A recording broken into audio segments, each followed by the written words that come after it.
voy a dividir la exposición en dos partes. Una primera parte que obedece a lo que he escuchado en los días anteriores, pero también a una preocupación que viene de algunas agencias de cooperación, pero viene también del mundo feminista, es la poca comprensión que se ha tenido del fenómeno comunicativo, ¿no? Por ejemplo, el privilegio enorme que ha tenido la campaña como única manera de trabajar el tema. Entonces, vamos a explicar un poquito después, desde una perspectiva instrumental, ¿no? Entonces, quisiera compartir con ustedes estos conceptos, a ver si en algún momento les ayuda en las investigaciones, en los monitoreos. Esta sería la primera parte. Y la segunda ya entraría a plantear cómo es que están los medios tomando el tema de género, ¿no? Entonces, dentro de estos principios, estos 6 principios, uno es que el fenómeno comunicativo es un fenómeno que se produce y se realiza entre varios actores. Son los medios, evidentemente, su personal profesional, los sentidos de la ganancia, todo lo que quieran, son los medios, son los públicos también, que a veces favorecen y están de acuerdo con algún tipo de planteamiento sexista. Y que poco conocemos, cómo la gente vive, lo que ve, lo que lee, lo que oye, cómo lo integra. Hay un gran desconocimiento en ese campo, ¿no? Y el poder político y económico. Yo creo que es como un triángulo, pero un triángulo que se mueve, porque lo que importa son las relaciones que se construyen, las relaciones discursivas, simbólicas, de imágenes de mujer, de historias, de las ideas del cambio, etc., circulan por estos 3 actores. No es una cuestión de darle más responsabilidad a unos o a los otros, sino ver que no es posible entender el fenómeno comunicativo sin mirarlo desde ese triángulo movedizo. La segunda idea era que la perspectiva de equidad o de igualdad, como les decía ayer en una intervención, que tiene que estar bastante ligada a todas las desigualdades existentes, ¿no? Y eso hace que tenga más solidez. Yo les cuento un caso, por ejemplo. Se trabajó con muchas mujeres populares para que fueran no solo dirigentes, sino que intervinieran en el ámbito político. Se trabajó lo de género, con ellas eran unas tromes en lo de género. Sin embargo, cuando viene todo el conflicto entre Fujimori, ¿no?, el presidente Fujimori, y la presión social por el cambio, son muchas de estas mujeres las que le dan el apoyo al dictador y al corrupto. Entonces, ¿qué pasa ahí? Y son muchos casos de ese nivel, ¿no? Es decir, si tú no vinculas la equidad de género con otras inequidades, una de las cuales es la democrática, ¿no?, rápidamente se emocionan en la capacitación. Yo me acuerdo haber trabajado con ellas lo que es una encuesta, ¿no? Bien cómo se hacen las encuestas y todo eso, para que entiendan las cosas que están pasando en una encuesta, ¿no? Todas eran dirigentes populares y todas se fueron felices porque habían entendido cómo se hacía y cómo se miraba las cifras, ¿no? Y entonces una amiga mía me contó: oye, Rosa María, ¿qué les has hecho? Que todas tienen su encuesta bajo el brazo, ¿no?, la encuesta que le pasamos a todos. Y fue el momento de las cuotas. Y entonces hubo una avalancha de mujeres que presionaban por ser candidatas, sobre todo para los municipios, ¿no?, ya sea como alcaldesas o ya sea como regidoras. Estas mujeres caminaban todo el tiempo con su encuesta bajo el brazo.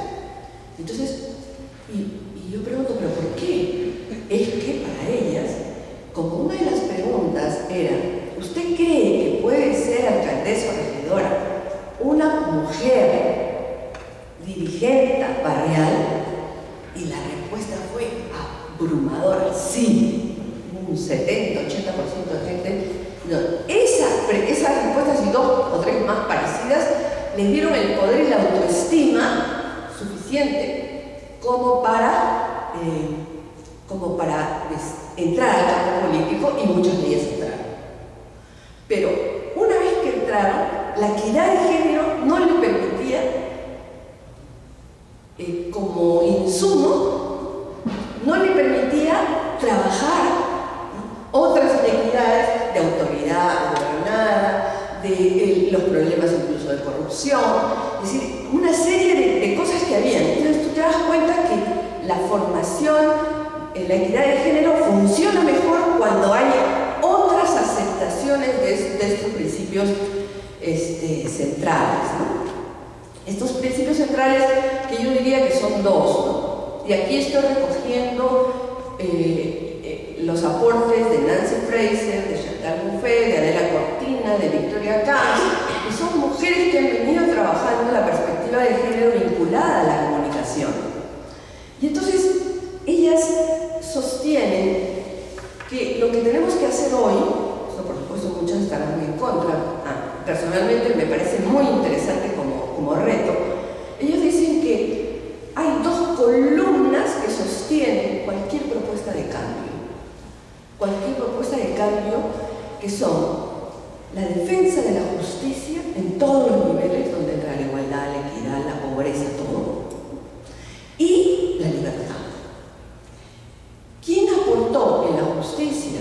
El socialismo, la historia, el socialismo, el marxismo, todo lo que usted quiera, aportó el valor que tenía cambiar la sociedad para que sea justa y buscar la justicia.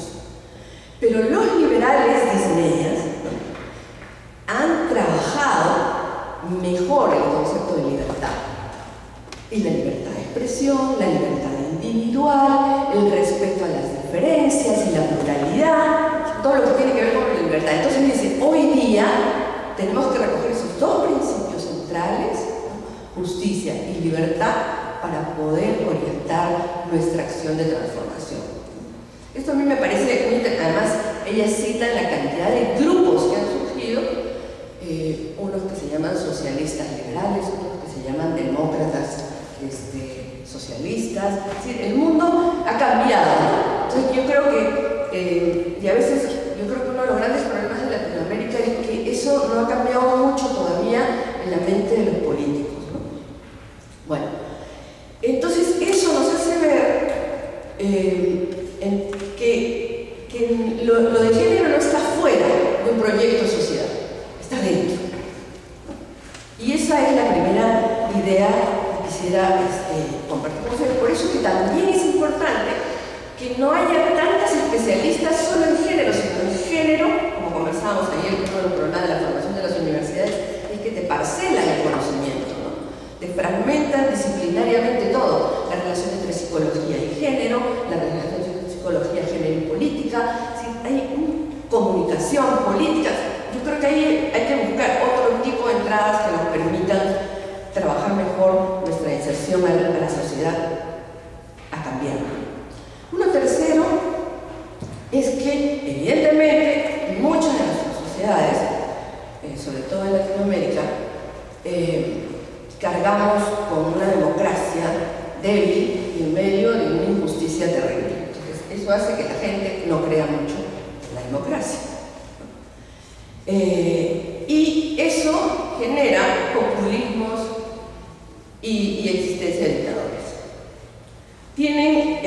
Entonces, en esa perspectiva, yo creo que es muy importante en la formación de las mujeres trabajar con ellas justamente lo que viene a ser esta construcción de ciudadanía.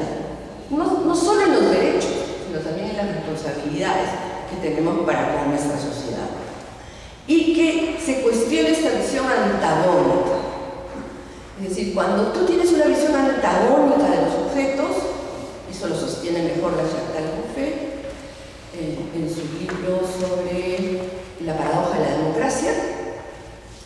Ella dice que que ahí el antagonismo no te lleva a ningún lugar más que la eliminación del otro. Entonces, si tú te pones en una posición de mueran los hombres, estás buscando el antagonismo. Pero si tú quieres cambiar a los hombres también, estás haciendo otra cosa. Pero si tú quieres cambiarlos a partir de que cambien las mujeres, también es válido. Pero en los antagonismos, en donde el otro es el enemigo, es lo que está llenando la lógica política de los países latinoamericanos. Sobre todo en el campo de la política. Y hay un descenso, ¿no?, en varios países de las organizaciones feministas y del peso que tenían antes, lamentablemente. Entonces, también nos dicen estas sociedades no son homogéneas por un capitalismo tardío, la gente se ha y con tanta desigualdad, no son homogéneas, la homogeneidad no existe, la palabra masa habría que descartarlo de nuestro vocabulario. Son grupos distintos, estamos en una diversidad compleja, no es lo mismo trabajar lo de género con mujeres andinas que trabajarlo con mujeres urbanas, que con mujeres que ya están insertas en la sociedad, ¿no? Entonces, ¿cómo hacer ver toda esa complejidad y cómo hacer estrategias comunicativas que no sean tan generales, pero que sí sean parciales y lleguen a todos? Y entonces lo que importa es cómo construir a partir de las partes, de las diferencias, esa visibilidad que te da lo público. Por eso, para nosotros en Latinoamérica hace tiempo que dejamos de identificar lo público como el Estado. Para nosotros lo público es lo que es de todos. Y el Estado es de todos. Hay un énfasis muy grande en Latinoamérica en esa perspectiva. Entonces, y siguiendo en ese sentido a Hannah Arendt, a Bobbio, a Habermas, lo que tenemos que construir es que el tema de género sea un tema de la agenda pública continua, que esté en los medios, siempre discutiéndose. Y entonces, en ese sentido, discutiéndose y con pluralidad. No quiere decir que tiene que desaparecer el que esté en contra. No, hay que darle la libertad suficiente y prepararnos para ese tipo de diálogo donde no dialogamos solo entre nosotros, no dialogamos con los que están absolutamente en contra. Entonces, creo que ahí falta capacitar mucho a las mujeres para saber dialogar, para saber debatir, para no perder los papeles, ¿no?, para lograr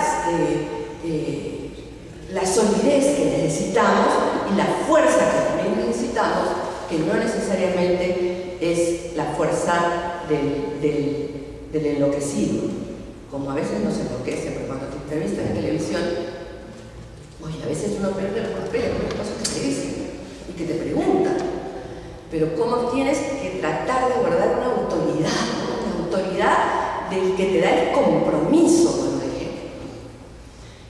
Entonces, yo creo que ahí lo de género y la construcción de ciudadanía entonces son dos elementos claves que tendríamos que incorporar en nuestras propuestas comunicativas.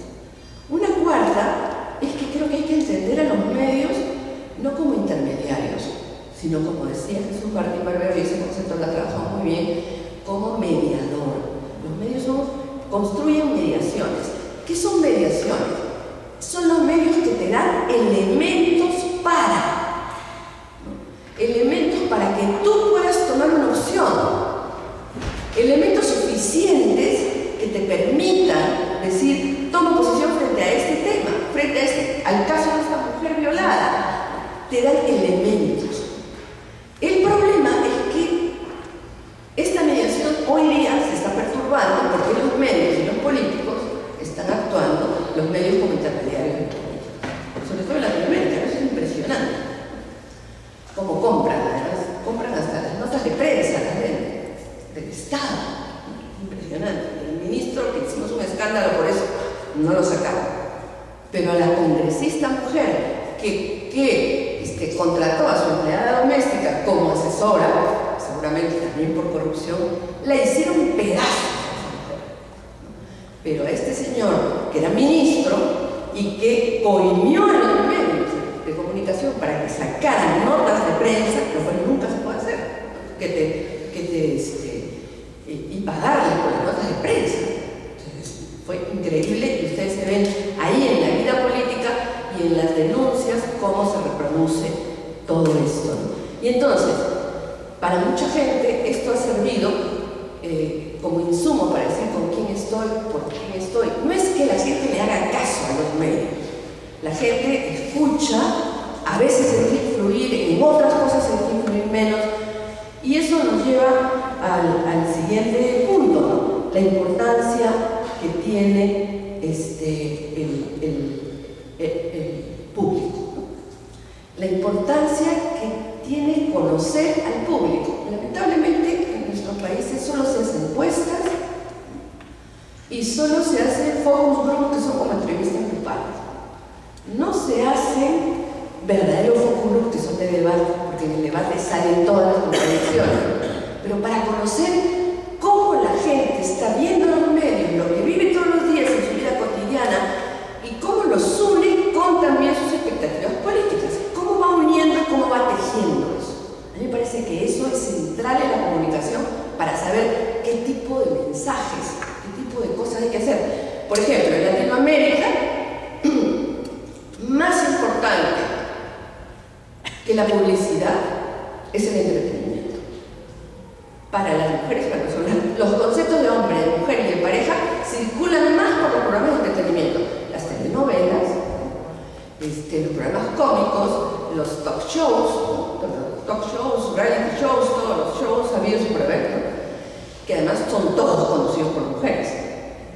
Entonces, esta gama diferenciada de llegada tenemos que trabajarla. No son solo las noticias y la publicidad, también es eso. Yo creo que hay que ampliar nuestro campo de análisis y de cuestionamiento.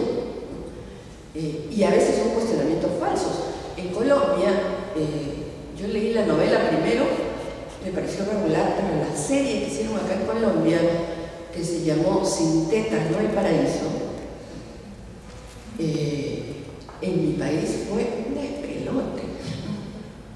La gente, es decir, toda la gente del Opus Dei, de la iglesia, toda la gente cuestionó la novela.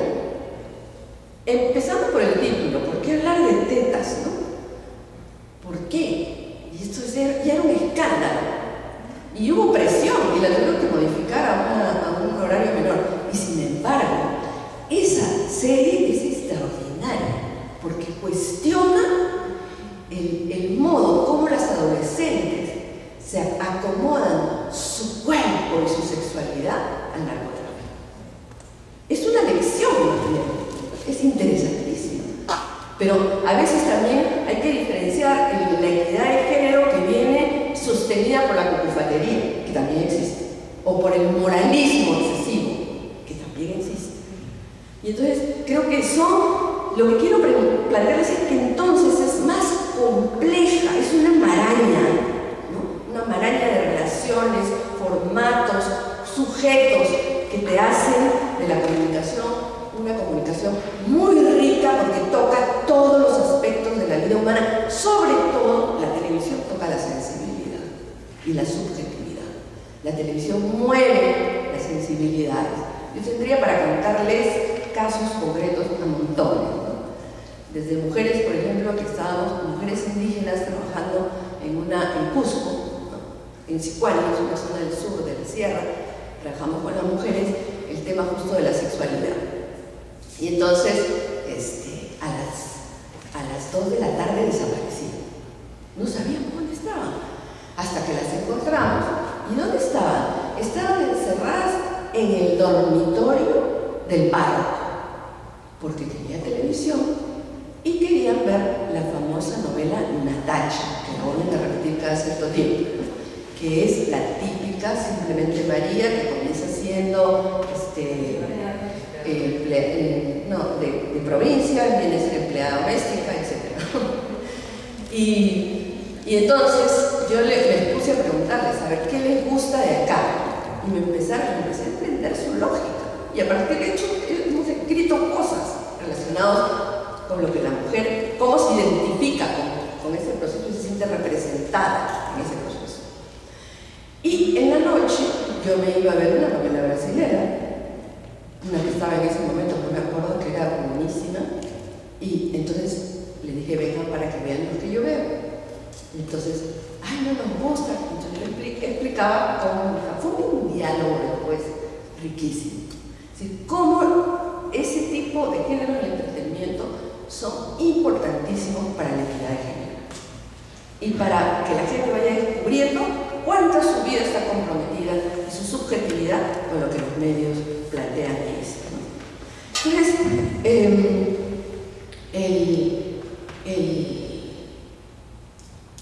Entonces, no hay que pensar, ahorita me olvidé del autor, es un italiano, que lanza una teoría para cuestionar todo el modo de entender norteamericano de la comunicación. Él dice que hay una teoría de la aguja hipodérmica. Dice que hay gente que piensa que la televisión es como un veneno, ¿no? Y que te lo inyectan y ya te mueres, ¿no? Y que los mensajes, por lo tanto, entran como una inyección y tienen efectos tal cual la inyección lo tiene. Y él cuestiona todo esto y el sustento, además de esa propuesta norteamericana, viene de la psicología más operacional, ¿no? Entonces, y no, es más procesamientos complejos lo que ocurre, ¿no? Entonces, los públicos y los lectores hay que tomarlos en cuenta. Yo después les contaré en la segunda mesa lo que estamos haciendo con periodistas. Pero es impresionante la forma, además, como la televisión es hegemónica. La televisión ha llevado a los niños a lo virtual. La televisión pone la agenda que los periódicos sacan al día siguiente. Y el lenguaje audiovisual es el lenguaje que ha reemplazado a la lectura. Entonces creo que son transformaciones culturales por las que estamos pasando y que muchas mujeres han encontrado en el lenguaje audiovisual el modo de conectarse con la sociedad. Y a veces nuestros mensajes son mensajes del deber ser, son mensajes demasiado centrados en el discurso escrito, ¿no? Y no logramos entrar a esa dinámica más profunda de la gente y de la construcción del sí mismo, ¿no? Entonces, finalmente, una cuestión ahí es que la visión instrumental está en todas partes, ¿no? Los comunicadores que venimos estudiando, investigando y haciendo comunicación, creemos que uno de los grandes problemas es que la comunicación solo se le entiende en su manera instrumental. Es decir, los chicos entran a las facultades de comunicación para que les enseñen a hacer videos, para hacer radio, para hacer hoy día todo el manejo de lo virtual, ¿no? Y entonces, todas las facultades de comunicación en Latinoamérica tienen como gran sueño, y uno ya para muchos son realidad, set de televisión, cabina de radio, pero jamás se preguntan a quién y para qué hago comunicación. Es solo el uso. Por eso también nosotros cuestionamos la famosa campañitis, ¿no? Todo lo queremos resolver con las campañas, y las campañas son muy triviales. ¿Qué quiero decir? Hay modelos comunicativos, con esto termino la parte más conceptual, que es la de trabajar, que hay modelos de comunicación, ¿no? Un primer modelo es el modelo más antiguo y que a veces no usamos, que viene de la formación moderna, que es el modelo de la difusión. Las palabras como difusión, diseminación, ¿no? Son palabras que contienen, como dice Paulo Freire, ¿no? Muy bien, que no piensan en el otro, y que difunden, diseminan y suponen un sujeto vacío, que no tiene nada, y nosotros los vamos a capacitar, los vamos a cambiar dándoles mensajes. Entonces, se trata de difundir, nunca de adecuar. ¿A quién me dijo? ¿Cómo me dijo? ¿Qué problemas tiene? ¿Cómo dialogo? ¿Cómo retorna? Fíjense, hay un montón de proyectos, ¿no?, que te ponen la comunicación al final, cuando debe estar al comienzo, porque la comunicación te da elementos para revisar lo que estás haciendo, continuamente. Entonces, esa es una, la otra es la publicidad.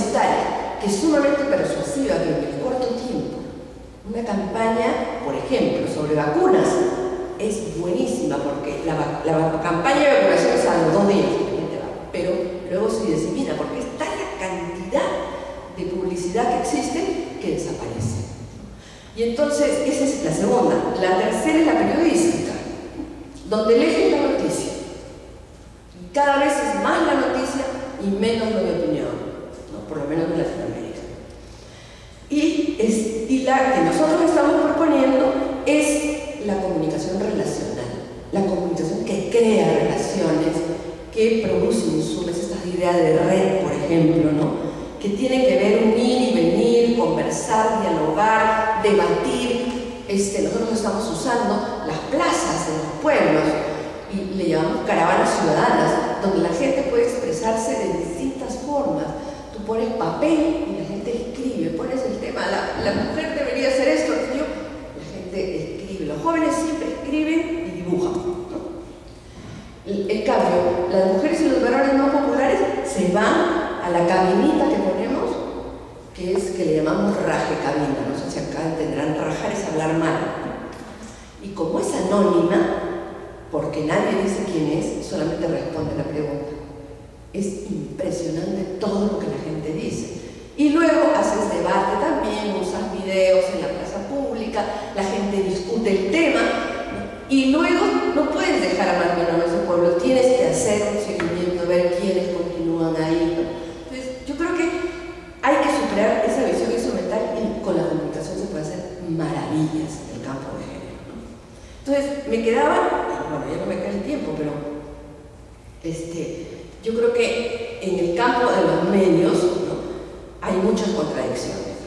Hay más mujeres periodistas y buenas que antes. No sé si eso es un fenómeno generalizado, pero en mi país las 2 periodistas de televisión son las mejor nombradas, como las que generan más confianza, y evidentemente son las que trabajan en serio y a diario con un programa televisivo. Hay más periodistas también mujeres y jefas de editoriales de los medios. Yo creo que ahí ha habido avances, ¿no? Pero no necesariamente eso significa que se hable más de la mujer. Y cuando se habla de la mujer en la noticia, es que, como ya se ha dicho bastantes veces, es víctima y que necesita ayuda de papá Estado, de la empresa, de la caridad, pero no necesita organizarse, no necesita trabajar eso, no necesita... No. Y la gente ya sabe que para que le den bola tiene que llorar. Entonces, los noticieros de televisión, todos son llorones, ¿no?, en Perú. La gente que llora, que pide, por favor, ayuden, ¿no? Y en las radios también. Y no se produce un proceso comunicativo de conversación que las haga trascender el pedido de la ayuda, más allá a los derechos, por ejemplo, ¿no? Hay también muchas más mujeres en la televisión, los personajes de las telenovelas siguen siendo mujeres, los personajes principales, ¿no? Las locutoras que están en los noticieros también han crecido. En este texto del Media Watch, del Global Media Watch, es interesantísimo ver lo poco que ha cambiado, pero donde han habido más cambios es en Latinoamérica. Pero Europa, Asia, de los 3 años, 2002, 1995, 2000 y 2005, se pueden ver cambios muy relativos en la presencia de la mujer en los medios con una perspectiva de equidad. Entonces, también aparecen mujeres, en el caso de Perú, juezas y actores. Hay muchas juezas mujeres ahora. Y donde la mujer está prácticamente desaparecida, solo 1% del tiempo dedicado a los deportes aparecen mujeres. O sea, la mujer parece que no es deportiva, ¿no?, salvo casos excepcionales, ¿no? La publicidad ha hecho también algunos cambios en la medida en que ha habido un esfuerzo del movimiento feminista que se llama FemTV. Ese grupo que son varias instituciones en las que estamos también nosotros, dan premios todos los años y un premio castigo también al peor, a la publicidad peor y a la publicidad de más equidad. En Latinoamérica se dice más equidad que igualdad, pero creo que son los mismos conceptos, en los que uso de palabras distintas. Y es interesante que cada vez hay más dificultad para dar el premio, porque cada vez hay más publicidades